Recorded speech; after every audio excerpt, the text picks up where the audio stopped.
വിദേശ സംഭാവന സ്വീകരിക്കൽ നിയന്ത്രണ നിയമം ഭേദഗതി വരുത്തുന്നതിനുള്ള ബില്ലിലെ വ്യവസ്ഥകൾ ആശങ്കാജനകമെന്നും കേന്ദ്ര സർക്കാർ നടപടിയിൽ നിന്ന് പിന്തിരിയണമെന്നും മുഖ്യമന്ത്രി പിണറായി വിജയൻ ആവശ്യമുന്നയിച്ച് പ്രധാനമന്ത്രിക്ക് കത്ത് നൽകിയതായും പിണറായി വിജയൻ വ്യക്തമാക്കി. ബില്ലിലെ ചില വ്യവസ്ഥകൾ രാജ്യത്തെ ന്യൂനപക്ഷ വിഭാഗങ്ങൾക്കിടയിലും വിവിധ മതവിഭാഗങ്ങൾ നടത്തുന്ന ധർമ്മസ്ഥാപനങ്ങൾക്കിടയിലും വലിയ ആശങ്ക ഉയർത്തിയിരിക്കുകയാണെന്ന് പിണറായി പറഞ്ഞു. വിദേശ സംഭാവന സ്വീകരിക്കൽ നിയന്ത്രണ നിയമപ്രകാരം അനുമതി പുതുക്കുന്നതിനുള്ള അപേക്ഷ നിരസിക്കപ്പെട്ടാലോ അല്ലെങ്കിൽ കാലാവധിക്കുള്ളിൽ പുതുക്കൽ ലഭ്യമാകാതെ ആയാലോ രജിസ്ട്രേഷൻ സർട്ടിഫിക്കറ്റ് റദ്ദാക്കിയതായി കണക്കാക്കുമെന്നതാണ് പുതിയ വ്യവസ്ഥ. ഇത്തരം സാഹചര്യങ്ങളിൽ വിദേശ സംഭാവനകളും ആസ്തികളും കേന്ദ്ര സർക്കാർ നിർണ്ണയിക്കുന്ന അതോറിറ്റിയുടെ നിയന്ത്രണത്തിലേക്ക് പോകും എന്നതാണ് കരട് ബില്ലിലെ വ്യവസ്ഥ. പൊതു താൽപ്പര്യത്തിന് വിരുദ്ധമായ നടപടികളുണ്ടായാൽ പരിഹരിക്കാൻ 2010 വിദേശ സംഭാവന സ്വീകരിക്കൽ നിയന്ത്രണ നിയമം പര്യാപ്തമാണ്.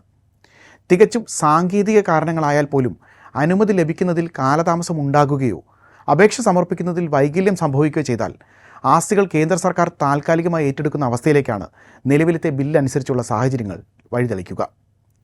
നിശ്ചിത സമയപരിധിക്കുള്ളിൽ രജിസ്ട്രേഷൻ പുതുക്കാൻ കഴിയാതിരുന്നാൽ ബന്ധപ്പെട്ട ആസ്തികൾ കണ്ടുകെട്ടപ്പെടുന്ന സാഹചര്യമുണ്ടാകും. ഇപ്പോൾ അവതരിപ്പിച്ച ഭേദഗതി പ്രകാരം തികച്ചും സാങ്കേതിക കാരണങ്ങൾ കൊണ്ടുപോലും രജിസ്ട്രേഷൻ റദ്ദാക്കപ്പെടുകയും ആസ്തികൾ ഏറ്റെടുക്കപ്പെടുകയും ചെയ്യുന്ന അവസ്ഥ സൃഷ്ടിക്കപ്പെടുന്നു. രാജ്യത്തിൻ്റെ വിവിധ ഭാഗങ്ങളിൽ മതന്യൂനപക്ഷങ്ങളുടെ ആരാധനാലയങ്ങൾക്കെതിരെ നടക്കുന്ന ആക്രമണങ്ങളുടെ പശ്ചാത്തലത്തിൽ ഉയർന്നുവരുന്ന ഈ ആശങ്കകൾ യുക്തിസഹവും ഗൗരവമുള്ളതുമാണ്.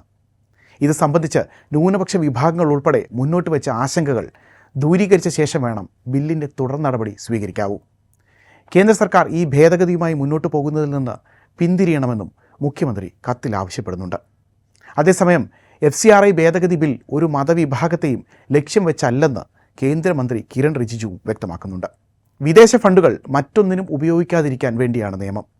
ക്രിസ്ത്യൻ സ്ഥാപനങ്ങളെ നിയന്ത്രിക്കാനാണ് നിയമമെന്ന് ശുദ്ധമായ അസംബന്ധമാണ്.